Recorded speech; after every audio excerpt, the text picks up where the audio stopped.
우리에게 주신 하나님의 말씀은 사무엘상 6장 20절에서 21절과 7장 1절에서 2절 말씀입니다. 벳세메스 사람들이 이르되 이 거룩하신 하나님 여호와 앞에 누가 능히 서리오 그를 우리에게서 누구에게로 올라가시게 할까 하고 전령들을 기럇 여아림 주민에게 보내어 이르되 블레셋 사람들이 여호와의 궤를 도로 가져왔으니 너희는 내려와서 그것을 너희에게로 옮겨가라. 기럇 여아림 사람들이 와서 여호와의 궤를 옮겨 산에 사는 아비나답의 집에 들여놓고 그의 아들 엘리야사를 거룩하게 구별하여 여호와의 궤를 지키게 하였더니 궤가 기럇 여아림에 들어간 날부터 20년 동안 오래 있은지라 이스라엘 온 족속이 여호와를 사모하니라. 오늘 이 말씀에 많은 은혜 받으시기 바랍니다. 블레셋 사람들은 이제 하나님의 궤를 자신들의 땅에서 떠나 보내게 되면 재앙이 멈추리라 이렇게 생각하게 되었습니다. 아스롯이라든지 가드라든지 에그론의 거주민들이 이미 출애굽할 때 이집트의 사람들이 이스라엘 백성들을 약속대로 떠나보내지 않았기 때문에 일종의 바로의 거절이고 거부였죠. 하나님의 명령을 따라서 사실은 모세와 서로 약속한 부분이 있는데 바로가 마음이 바뀌어서 이스라엘 사람들을 쉽게 내어주지 않습니다. 그 결과로 바로의 결정 때문에 이집트의 사람들이 이제 재앙을 받고 어려움이 있었는데 블레셋 사람들은 그 출애굽의 스토리를 기억하고 하나님의 궤를 좀 떠나보내야 되겠다. 그래야 우리가 경험한 이 고통이 멈추겠다. 이렇게 생각했습니다. 그것은 그들이 어떤 마음의 자세가 변화했다든지 또 어떤 믿음을 가졌다든지 이런 문제가 아니고 살기 위해서는 반드시 해야만 하는 그러한 일이었습니다. 이런 과정 가운데 시간이 지나겠죠. 그래서 6장 1절에 보면 일종의 시간의 이행구가 등장합니다. 여호와의 궤가 블레셋 사람들의 지방에 그 거처에 도시에 있은 지 7달이 지나게 됩니다. 그 사이에 이 사람들이 블레셋에도 종교적인 역할을 감당하는 제사장과 복술자들이 있었는데 복술자는 말하자면 점을 통해서 앞니를 점치는, 우리로 얘기하면 점을 치는 사람들을 의미하죠. 그래서 계속해서 서로 토의합니다. 토의의 내용은 이것이었습니다. 우리들이 여호와의 궤를 어떻게 할꼬 하는 것이었습니다. 우리들이 여호와의 궤를 어떻게 처리해야 될까? 이 문제를 가지고 계속해서 논의합니다. 거기서 그 문제는 무엇인가 하면 여호와의 궤가 있던 원래의 곳, 옛날 성경에는 본처 이렇게 기록했는데요. 원래 있던 곳으로 되돌려보내는 것이 이제 문제가 됩니다. 그래서 이것은 종교적인 문제였기 때문에 블레셋에서 일종의 종교의 전문가들이 모여서 이제 그 해법을 정치인들과 함께 논의하는 과정이 있는 것을 우리가 보게 됩니다. 3절에 보면 이렇게 되어 있습니다. 그들이 이르되 이스라엘 신의 궤를 보내려거든. 그 다음에 어떻게 되어 있죠? 거저 보내지 말고 그에게 속건제를 드려야 할지니라. 종교적인 어떤 의식들을 이제 이끌어가고 또 사람들의 종교적인 면들을 돌보는 사람들이었기 때문에 그들만의 또 신앙의 방식이 있었을 것입니다. 그래서 뭐라고 얘기는가 하면 여호와의 궤를 보낼 때에도 거저 보내면 안 된다. 빈손으로 보내면 안 된다. 그에 마땅히 합당한 무언가 우리의 정성을 보여야 한다. 이렇게 얘기하죠. 출애굽할 때도 이스라엘을 빈손으로 떠나보내지 말아야 했습니다. 또 이스라엘에도 신명기 법전에 보면 신명기 15장에 종살이 하던, 말하자면 집에 와서 머슴 살던 이들을 돌려보낼 때에도 빈손으로 돌려보내지 않는 것이었습니다. 이런 신명기 법전들은 보면 우리가 어떤 사람을 고용하거나 또 누구와 함께 일할 때 그들의 삶과 그들의 땀 흘림을, 대가를 굉장히 소중하게 여기고 잘 대우해야 한다는 걸 우리가 다시 한번 생각해 볼 수 있습니다. 이것은 일종의 옛 국가들의 사이로 보면 공물이었습니다. 마찬가지로 하나님께도 공물을 좀 드려야 되지 않느냐 하는 게 블레셋의 리더들의 생각이었고, 그것은 바로 종교적으로는 재물을 의미했습니다. 결론을 내리죠. 우리가 여호와의 궤를 가져온 것으로 우리가 지금 재앙을 당하고 있는데 하나님에게 우리의 잘못을 좀 용서해 달라는 의미로 배상을 좀 해야 된다 해서 뭘 만드는가 하면 4절에 보면 무엇으로 그에게 드릴 속건제를 삼을까 하니 블레셋 사람의 방백의 수요대로 금독종, 금으로 만든 독종 5과 금쥐, 금으로 만든 쥐 5마리라야 하리니 너희와 너희 통치자에게 내린 재앙이 같음이니라. 그래서 이렇게 만든 다음에 5절에 보면 그러므로 너희는 너희의 독한 종기의 형상과 땅을 해롭게 하는 주의 형상을 만들어 이스라엘의 신께 영광을 돌리라. 그가 혹 그의 손을 너희와 너희의 신들과 너희 땅에서 가볍게 하실까 하노라. 그래서 여기 보면 5절에 이스라엘의 신께, 즉 이스라엘의 하나님께 영광을 돌려라 이렇게 충고하는 것을 보게 됩니다. 그래서 괴를 뺏김으로 영광을 일종의 잃었던 하나님께서 다시 블레셋 사람들에게 영광을 받는 장면이 이제 이 부분에 있는 것을 우리가 보게 됩니다. 계속해서 블레셋의 종교적인 그러한 영향을 주는 종교적인 리더들이 계속해서 경고합니다. 뭐라고 경고하는가 하면 마음을 바꿔먹지 말라는 겁니다. 블레셋 사람들에게 만약에 이 재앙이 좀 수그러든다고 해서 마음을 바꿔먹으면 더 큰 재앙을 우리가 받을 수 있다. 그리고 역사적인 교훈을 끄집어냅니다. 그것은 바로 애굽의 교훈이었습니다. 바로가 그들의 마음을 완악하게 한 것 같이 어찌하여 너희가 너희의 마음을 완악하게 하겠느냐. 재앙을 경험한 다음에서야 백성을 떠나게 하겠느냐. 우리가 어려움 겪지 말고 여호와의 궤를 빨리 돌려보내자 하는 것이 이제 블레셋의 일종의 중론이라고 볼 수 있습니다. 사람들이 그렇게 이제 결심을 하는 거죠. 이것은 성경을 잘 보시면 블레셋 사람들 조건이 있습니다. 7절에 보면 여호와의 궤를 보내기 위해서 궤를 수레에 싣습니다. 그런데 어디에 장치를 만들어 놓는가 하면 여기 보면 새 수레를 하나 만들고 그 다음에 소를 선택하는데 멍에를 메어보지 아니한 젖나는 소 2마리를 끌어다가 젖이 난다는 것은 이미 송아지를 이제 낳기 때문에 어미소라는 것입니다. 그래 놓고 소의 수레를 묶은 다음에 이 어미들이 보살펴야 할 송아지들은 떼어서 집으로 돌려보내라 이렇게 되어 있습니다. 이 점을 보면 블레셋이 조건 없이 보내는 것이 절대로 아니라는 것을 알게 됩니다.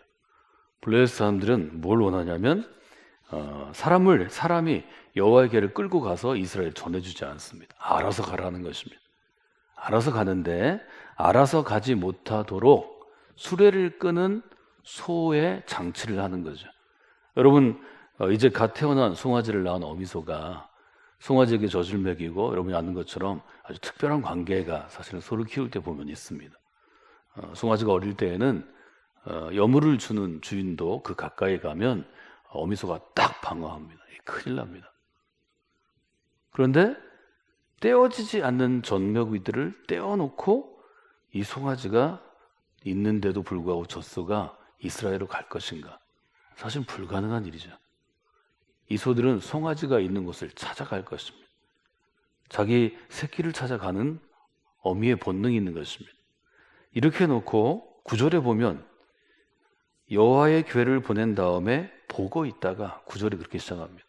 우리가 잘 보고 있다가 만일 궤가 길을 잘 따라 올라가서 벳세메스로 가면 이스라엘로 돌아가면 이 큰 재앙은 하나님이 우리한테 내린 것이고 그렇지 아니하면 보고 있는데 이 어미소가 송아지를 찾아서 여호와의 궤를 이스라엘로 데리고 가지 않고 다시 블레셋의 소집으로 가게 되면 그것은 우리가 지금 당한 것은 재앙이 아니고 우연히 당한 것이다.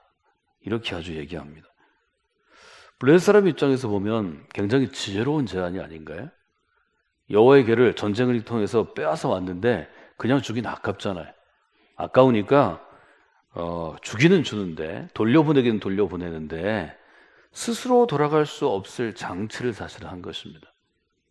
그래서 우리가 쉽게 여호와의 법궤가 그냥 이스라엘로 돌아왔다 이렇게 볼 수는 없습니다. 블레셋의 일종의 시험입니다. 어떤 시험인가요? 하나님은 스스로 움직일 수 있는 분인가? 우리가 전장의 5장에서 보면 그들이 섬기는 신은 스스로 일으켜 세워지지 않는 신, 말하자면 내가 넘어졌는데 엎드려져 있는데 엎어졌는데 일어날 수 없는 능력 없는 신이었습니다. 그러면 하나님도 테스트를 해보자는 거죠. 이스라엘 사람들이 섬기는 여호와는 그냥 스스로 이 괴가 수레에만 딱 실어 놓으면 알아서 자기 집으로 찾아갈 것인가, 이걸 우리가 보고 있다가 지켜보자는 거죠. 우리 신앙생활은 하나님이 이걸 해주시면, 즉 조건을 걸고 조건대로 하면 저도 믿어볼게요, 이런 어떤 어린아이 같은 혹은 정말 예절없는 태도에서 하나님의 뜻이면 제가 어떤 것인지 해볼게요, 이런 태도로 바뀌어가는 것입니다. 성경에서 말하는 겸손이란 어떤 것인가요? 하나님의 말씀에 토달지 않는 것입니다. 하나님의 말씀에 대들지 않는 것입니다. 하나님의 결정에 대해서 내가 왈가왈부하지 않는 것입니다. 그걸 겸손이라고 이야기하는 것입니다. 예수님께서 공생애를 시작하시기 전에 광야로 이끌려 나가서 여러분이 아시는 3가지 시험을 받으셨습니다. 예수님 마지막에 뭐라고 그러시나요? 사단에게 얘기하십니다. 주 너의 하나님을 시험하지 말라. 그리스도의 십자가에 달리시면서 예수님은 하나님을 시험하시지는 않습니다. 기도하시다가 겟세마나에서 옆에 있는 돌을 들어서 자기의 손을 그으시고 하나님이 피가 멈추면 제가 십자가에 달려볼까요? 이렇게 하시지 않습니다. 우리의 신앙생활이 성숙해 간다는 것은 이런 점이라는 것을 여러분들이 기억하시면 좋을 것 같습니다. 하나님을 시험하지 않는 우리가 되었으면 좋겠습니다. 하나님을 시험하는 것이 아니라 하나님의 뜻대로 나를 쳐서, 바울의 표현처럼 내 몸을 쳐서 하나님께 좀 나아가는 시간이 되시면 좋겠습니다. 블레셋의 질문은 어떤 것인가요? 과연 하나님이 스스로 집을 찾아갈 수 있을까 하는 것입니다. 여호와의 개가 스스로 움직여 갈 수 있을까? 한편으로는 너무 두려워서 하나님의 개를 가져오니까 사람들이 고통을 겪으니까 죽어나가니까 여호와의 개를 떠나보내면서도 한편으로는 여호와의 능력을 확인하고 싶어합니다. 하나님의 능력은 이미 출애굽의 시대로부터 시작해서 사사의 시대를 지나서 이제 사무엘이 세우는 다윗의 왕정 시대를 지나서 예언자들의 시대를 지나서 주님의 시대까지 하나님의 능력은 검증이 많이 되었습니다. 믿음은 내가 그것을 경험해 보지 않고 믿어보는 것입니다. 여러분들 그 믿음의 세계 가운데 초대를 받으셨기 때문에 그 점을 기억하시면 좋을 것 같습니다. 결국 어떤 일이 일어나나요? 하나님께서는 스스로 움직여 가십니다. 스스로 이동하십니다. 11절 이렇게 되어 있죠. 여호와의 계와 금지와 독종의 형상을 담은 상자를 수레 위에 실으니 암소가 벳세메스 길로 바로 행하여 대로로 가며 갈 때에 울고 좌우로 치우치지 아니하였고 블레셋 방백들은 벳세메스 경계선까지 따라가니라. 12절에서 저는 동사에 동그라미를 쳐봤습니다. 첫 번째, 암소가 바로 행했다. 여러분, 소가 바로 가지 않습니다. 바로 행했다는 것은 목적지를 향하여 똑바로 갔다는 것입니다. 하나님의 보좌를 향하여 똑바로 우리가 나아가듯이, 그리스도의 십자가를 향하여 우리가 지금 매일 새벽 나아가듯이 목적지를 향하여 똑바로 이동했다는 것입니다. 두 번째는 대로로 갔다고 얘기합니다. 큰 길을 찾아갔다는 거죠. 소로로 곁길로 나가지 않았다는 것입니다. 좌우로 치우치지 않았다고 얘기합니다. 수레가 삐틀빼틀 가지 않았다는 것입니다. 길을 헤매이지 않았습니다. 어려움이 없었습니다. 망설임이 없었습니다. 여러분이 믿음으로 하나님의 은혜를 입고 또 믿음으로 좀 더 성숙한 단계에 가시면서 특별히 교회 안에서 책임 있는 일들을 맡으실 때 이 3가지를 기억하시면 좋겠습니다. 하나님께서 우리에게 주신 본향을 향하여, 하나님의 나라를 향하여 곧바로 나아가시는 분이 되시기를 원합니다. 여러분, 시온의 대로가 열려있는 자는 복이 있다고 제가 시온의 대로에 대해서 여러분 매년 도전합니다. 시온의 대로로 여러분들이 쉬지 않고 걸어가시는 분들이 되시면 좋겠습니다. 좌우로 우리가 치우치거나 헤매거나 벗어날 일이 많이 있습니다. 좌우로 치우치지 않는 여러분이 되시기를 원합니다. 지금 분명하게 지금 사무엘상이 우리에게 얘기하는 것은 하나님께서, 하나님의 괴가 스스로 이스라엘로 찾아오셨다는 것입니다. 이스라엘 사람들이 블레셋을 공격하거나 아니면 사절을 보내서 사신단을 보내서 블레셋에게 뭘 주고 여호와에게를 찾아온 게 아닙니다. 하나님께서 스스로 움직이셔서 여호와에게는 이스라엘로 돌아오게 되었다는 것입니다. 법궤가 스스로 돌아가자 블레셋 사람들은 자기의 테스트한 조건이 있기 때문에 여호와께 굴복합니다. 여기 17절과 18절에 보면 그들은 여호와께 제물을 바칩니다.